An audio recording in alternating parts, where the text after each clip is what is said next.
నమస్తే, నేను మీ హరిత. డబ్బులు దానం చేయకూడదు అంటారు. నిజంగా దానం చేయకూడదా? స్టూడియోలో ఉన్నారు result oriented law of attraction coach విశ్వం విజయ్. విజయ్ గారు నమస్తే అండి. నమస్కారం అండి హృదయ. ఎవరైనా ఇబ్బందుల్లో ఉంటే ఇస్తాం కదా, హెల్ప్ చేస్తాం కదా. మరి డబ్బులు దానం చేయకూడదు అంటున్నారు ఎందుకు? Yes. విశ్వం విజయ్ గారిచే నిర్వహించబడే advance law of attraction class attend అవ్వాలి అనుకుంటే కామెంట్ సెక్షన్ లో ఉన్న గూగుల్ ఫామ్ ని ఫిల్ చేయండి లేదా డిస్ప్లే అవుతున్న నెంబర్ కి కాల్ చేయండి.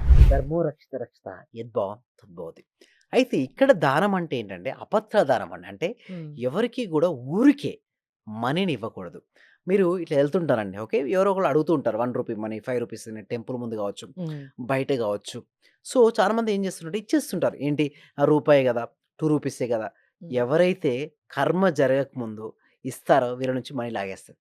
అంటే అనవసరంగా మంచి చేయపోయి ఒక అంటారు కదండి. అంటే ఏమంటారు? కొందరు దీనావస్థలో ఉంటారు. అలాంటప్పుడు డబ్బులు సంపాదించడం చేతగాని వాళ్ళు ఉంటారు. అలాంటి వాళ్ళకి హెల్ప్ అలాంటి వారికి చేయొచ్చు కదా. ఇవ్వచ్చు. బట్ ఎవరైనా అనారోగ్యంతో ఉంటారు. అది హ్మ్. సెకండరీగా ఉంటుంది. అని చెప్తాను అది హ్మ్. ఫస్ట్. ఫస్ట్ ఇది అయిపోయిన తర్వాత నేను అది కంటిన్యూ చేస్తాను. అయితే ఎందుకు నేను అంటున్నానంటే, సపోజ్ అక్కడ ఎలాంటి పనులు జరగట్లేదండి హరిత గారు. బట్ మీరేం చేస్తున్నారు అక్కడ? మనీ ఇస్తున్నారు. సో, ఎలాంటి పని జరగకుండా మీరు మనీ ఇస్తున్నారు. వాళ్ళు సోమరిపోతులు కావచ్చు, బద్ధకస్తులు కావచ్చు. ఓకే. సో, దానికి కారణం ఎవరు? ఎవరైతే ఇచ్చారో వారే గదా! సో, వారికి ఏమవుతదంటే మనీ బ్లాక్ ఏర్పడతాయి. సో, మనీ అనేది వాళ్ళకి రాదు. మీరిందాక అన్నారు ఏంటి? వాళ్ళు ఏం సరిగ్గా లేదు, అవయవాలు సరిగ్గా లేవు. అలాంటి వారికి సాధ్యమైతే మనీ రూపంలో గాకుండా వస్తు రూపంలో ఇవ్వచ్చు. హ్మ్. ఇప్పుడు వాళ్ళకేం గావాలి మేడం? First food.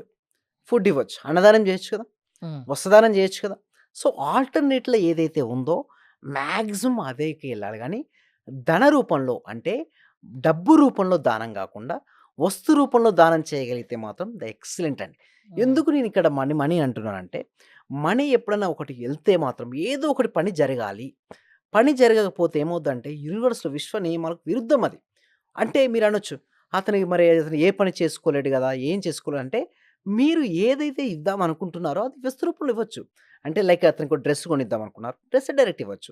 లేదు తనకి ఫుడ్, ఈ ఫుడ్‌కు ఏది అంటదండి. హ్మ్. సో, అందుకోసమే అన్నదానానికి చాలా ఇంపార్టెన్స్ ఎందుకంటే, ఏది అంటనటువంటి ఒక దానం ఏంటంటే అన్నదానం. కడుపు నింపితే ఏమంటారు చెప్పండి? సంతృప్తిగా చాలు చా అనేది చ స సపోజ్ మీరు ఒక హ్మ్. మనీ ఇద్దాం అనుకున్నారండి. ఒక బిచ్చగాడు ఉన్నాడు. సంతృప్తి ఉండదు ఎదుటి సంతృప్తి వాళ్ళకి. ఉండదు. ఆ! రూ. 5 ఇస్తారు, 10 ఇస్తారు. అతను ఇంకా ఇస్తే ఇంకా బాగుంటుందంటారు. అవును. బట్ ఎప్పుడైతే మీరు అన్నదానం ఇవ్వడం మొదలుపెట్టారో, కడుపు నిండితే కడుపు నిండితే హ్మ్. దీవిస్తాడు. సో, అది కేవలం అన్నదానానికే ఉంది. అందుకోసం ఏంటంటే ఫుడ్ డొనేట్ చేయండి. సో, అది చాలా మంచిదది యాక్చువల్లీ చెప్పాలంటే. సో, అందుకోసమే ఎవరు గూడా దయచేసి అపత్రదానం ఇవ్వకండి. హ్మ్. ఎక్కడైనా సరే అంటూ ఉంటారు. మనం ఏం పట్టించుకోవాల్సిన అవసరం లేదు. మీరనొచ్చు, "సార్ ఇగ ఈ లాస్ట్‌కి అసలు వదిలిపెట్టట్లేదు. మరి ఇగ ఇవ్వకుండా నేను ఉండలేకపోతున్నాను. మరి అప్పుడు నేనేం జేయాలంటే?" అప్పుడు మీరేం జేయాలంటే ఏదైనా ఒక పని సృష్టించండి. అక్కడ ఒక నీట్‌నెస్ కొని చేయమని, అక్కడ క్లీనింగ్ ఉంది. బాగా డస్ట్ ఉంది మేడం. సో, మీరేం జేయాలంటే క్లీన్ చేయమని జెప్పండి. అలా క్లీన్ చేస్తారు గదా! అక్కడ. అంటే పర్యావరణాన్ని అక్కడ హ్మ్. పరిరక్షిస్తున్నాడు. అంటే క్లీనింగ్ చేస్తున్నాడు. దానికి ప్రతిఫలంగా మనీ ఇవ్వండి. అంటే మీరు మనీ ఇచ్చేదే మీరేం చేస్తున్నారు? ఒక పని చెప్పి, ఆ హ్మ్. పని కంప్లీట్ అయినందుకు మీరు మనీ ఇస్తున్నారు. అలాంటప్పుడు ఏం కాదు. సపోజ్ ఎంప్లాయర్ ఉన్నాడు. ఎంప్లాయీస్‌కి సాలరీస్ ఇవ్వాలి. మరి సాలరీస్ ఇస్తే అతను తను ఎట్లైనా ఎట్లైనా ఖర్చు పెట్టుకోవచ్చు. అతను పని చేసిన దానికి తీసుకుంటున్నాడు. సో, అలాంటప్పుడు ఏం కాదు.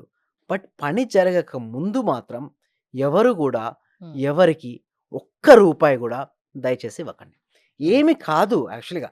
ఎందుకంటే మనం చాలా మందిని చూస్తుంటాం. మా పార్టిసిపెంట్స్ చాలా మంది వస్తుంటారు. ఇలా అంటే దారిలో మీ పోతూ వల్ల ఇంకోరు సోమరిపోతులు కావద్దు. హ్మ్. కావద్దండి. సోమరిపోతు గాని, బద్ధకం గాని హ్మ్. ఇవన్నీ ఎలా వస్తాయంటే తయారు చేస్తుంటారు సొసైటీలో. సో, ఇప్పుడిప్పుడే ఇలాంటి మొమెంటమ్ వస్తుంది. రావాలి కూడాను కోరుకుంటాను. ఎందుకంటే చైతన్యం అనేది ఉండాలి. ప్రతి మనిషిలోనూ చైతన్యం ఉంటుందండి. ప్రతి ఒక్కరు ఏదో ఒక పని చేసుకొని జీవించగలుగుతారు. సో, వారు చేయించడానికి మరి మీరే ఆపేస్తున్నారు. మీరు సపోజ్ ఇవ్వడం స్టార్ట్ చేశాడు మేడం. వాడికేమనిపిస్తది చెప్పండి? రేపొచ్చి అక్కడే కూర్చుంటాడా? అవును. తర్వాత ఏమవుతారు? మళ్ళీ వాళ్ళ ఫ్యామిలీ వాళ్ళు ఇప్పుడు హ్మ్. చూస్తే మొన్న నేను చూసిందేంటంటే బాంబేలో ఒక ఒక భిక్షగాడు అంటే రోజు అడుక్కునే వ్యక్తికి 3 బీహెచ్‌కే ఫ్లాట్ కొనుక్కున్నాడు మేడం. 3,00,00,000 3 హ్మ్. BHK flat. ఎలా పాసిబుల్? చూస్తే తను ఏంటి ఎవ్రీ డే ఇదే పని. మరి హ్మ్. ఎలా పాసిబిలిటీ అది చెప్పండి? సో, దాన్ని అంటే అసలెక్కడ ఎలాంటి పని చేయకుండానే అలా ఇవ్వడం జరిగింది. అంటే ఇవి ఎందుకు చెప్తున్నానంటే, ఒక రూపాయైనా సరే ఇచ్చే ముందు మనం ఆలోచించి ఇవ్వాలి. ఎందుకంటే సపోజ్ మీరు మంచి కోసమే ఇస్తున్నారు. ఒకవేళ దాన్ని గనక అతను సరిగ్గా ఉపయోగించకుండా, ఓకే. ఇర్రెగ్యులర్ యాక్టివిటీస్ వేరే యాక్టివిటీస్‌లో తను ఉపయోగించుకున్నాడు. బట్ దాని కర్మ ఎవరు అనుభవిస్తారు చెప్పండి? ఇచ్చిన వాళ్ళే. ఇచ్చిన వారికి దొక్కుతుంది మేడం. హ్మ్. సో, అందుకోసమే మనం మంచి చేయబోతే చెడు ఎదురవుతుంది. ఎందుకు అనవసరంగా మనం మంచి చేయబోయి, మళ్ళీ మన లైఫ్ ఎందుకు వెనక్కి లాక్కోవాలి? అంటే ఒకటే ఒక ఒకటే రూపాయి ఒకరికిచ్చే ముందు ఆలోచించి ఆలోచించమంటున్నారు. ఇవ్వాలి. హ్మ్. అంతే. ఎందుకంటే మనం అనుభవిస్తున్నటువంటి సుఖదుఖాలకు హ్మ్. మనం చేసినటువంటి పాప, పుణ్య, కర్మ ఫలాలే గదా! మనం అనుభవిస్తుంది అంతే. ఒక వ్యక్తి సుఖపడుతున్నాడు. ఒక వ్యక్తి అనుకున్నది జరుగుతుందంటే, తను గతంలో చేసినటువంటి పుణ్య ఫలమే ఇప్పుడు తను అనుభవిస్తున్నాడు. ఒకవేళ సరిగ్గా లేదు. ఇప్పుడు చాలామంది అంటారు, "సార్ నాకు డబ్బులు రావట్లేదు. నా జీవితం సరిగ్గా లేదు." అంటే సింపుల్ నేను ఒకటే అంటాను వాళ్ళకి. ఫీడ్‌బ్యాక్ ఇది. జీవితంలో ఫెయిల్యూర్ అంటూ ఉండదండి హరిత గారు. ఉన్నది ఒకటే ఫీడ్‌బ్యాక్. అంటే మనం ఏదైతే ఇచ్చామో అది తిరిగి పొందుతాం. సో, మనం ఏం చేసాం గతంలో? సరికాని తత్వాన్ని మనం చేసాం. దాన్ని మనం అనుభవిస్తున్నాం. అంటే ఒక ఫీడ్‌బ్యాకే తీసుకోవాలి. అంతేగాని నా జీవితం అంతే. నేను పేదరికంలో పుట్టాను. నాకు హ్మ్. మనీ రావట్లేదు. నా సాలరీ హైక్ కావట్లేదు. దానికి కారణం ఎవరు కాదు గదా! ఎవరికి వారే కారణం. మళ్ళీ అటువంటి కారణం నేను అని తెలుసుకొని, నా జీవితాన్ని నేను మెరుగుపరుచుకోవాలి. మెరుగుపరుచుకోవాలంటే నేను ఏం చేయాలి? నా ఆలోచన విధానాన్ని మార్చుకోవాలి? సో, ఎప్పుడైతే ఆ విధంగా ఆలోచించుకున్నాడో ఆ వ్యక్తి మారుతారండి హరిత గారు అంటే డెఫినెట్‌గా. అనవసరంగా ఒక రూపాయి ఎవరికీ ఇవ్వకండి. హ్మ్. ఇస్తే అది మీ దగ్గర లేకుండా పోతుంది యెస్. అంటారు. So law of attraction classes conduct చేస్తూ ఉంటారు కదా! అవునండి. మీరు ఎలాంటి విషయాలు చెప్తారు? ఏ ఏజ్ వాళ్ళు దానికి రావచ్చు? ఎవరైనా రావచ్చా? యెస్. టైమింగ్స్ ఎలా ఉంటాయి? మిమ్మల్ని హ్మ్. అప్రోచ్ అవ్వడం ఎలా? యెస్. ప్రెజెంట్ అయితే ఇప్పుడంతా హ్మ్. గూడా ఆన్‌లైన్ అండి. అంటే ఫ్యూచర్‌లో మేము ఆఫ్‌లైన్ ప్రోగ్రామ్ గూడా ఉంది. అయితే అది తర్వాత మేము డిస్‌ప్లే అవుతుంటాయి. బట్ ప్రెజెంట్ అయితే ఆన్‌లైన్‌లోనే. సో, ఇది కూడా ఆన్‌లైన్ ఏంటంటే ప్రతి ఒక్కరికి రీచ్ అవ్వాలంటే ఒకటే సంకల్పం ఏంటంటే ప్రతి వ్యక్తికి, ప్రతి కుటుంబానికి, ప్రతి ఇంటికి సబ్జెక్ట్ అనేది వెళ్ళాలి. అలా వెళ్ళడం కోసం ఏం చేస్తామంటే ఎవ్రీ వీక్ కూడా ఒక free advance law of attraction webinar conduct చేస్తున్నాం. దీనికి రిజిస్ట్రేషన్ చేసుకోవాలంటే కామెంట్ సెక్షన్‌లో గూగుల్ ఫార్మ్ ఉంది. లేదా డిస్‌ప్లే అవుతున్న నంబర్‌కి కాల్ చేస్తే మా టీమ్ మెంబర్స్ మీకు వాట్సాప్ గ్రూప్ లింక్ ఇస్తారు. మీరు జాయిన్ అవ్వచ్చు. లేదు నేను డైరెక్ట్ 6 డేస్‌కి ఎన్రోల్ అవుతుంటే, ఇప్పుడు మేము డైరెక్ట్ కూడా 6 డేస్‌కి మేము తీసుకుంటున్నాము. సో, మీకు ఇంట్రెస్ట్ ఉంటే మీరు కాంటాక్ట్ అవ్వచ్చు డిస్‌ప్లే అవుతున్న నంబర్‌కి కాల్ చేసి. థాంక్ యూ విజయ్ గారు. మీరు విశ్వం విజయ్ గారి ఆన్‌లైన్ క్లాసెస్‌కి అటెండ్ అవ్వాలి అనుకుంటే స్క్రీన్‌పై స్క్రోల్ అవుతున్న నంబర్స్ కాల్ చేసి కాంటాక్ట్ అవ్వండి. చూస్తూనే ఉండండి సుమన్ టీవీ. సర్వే జన సుఖినో భవంతు. సమస్త లోకా సుఖినో భవంతు. సార్ మేము చాలా హ్యాపీగా ఉన్నాం సార్. మా కోడలికి జాబ్ వచ్చింది సార్. 4 ఇయర్స్ నుండి వెయిట్ చేస్తున్నాం సార్ మేము. మెడికల్ ఆఫీసర్ గా డైరెక్ట్ గా గెస్టెడ్ పోస్ట్ సార్ అది.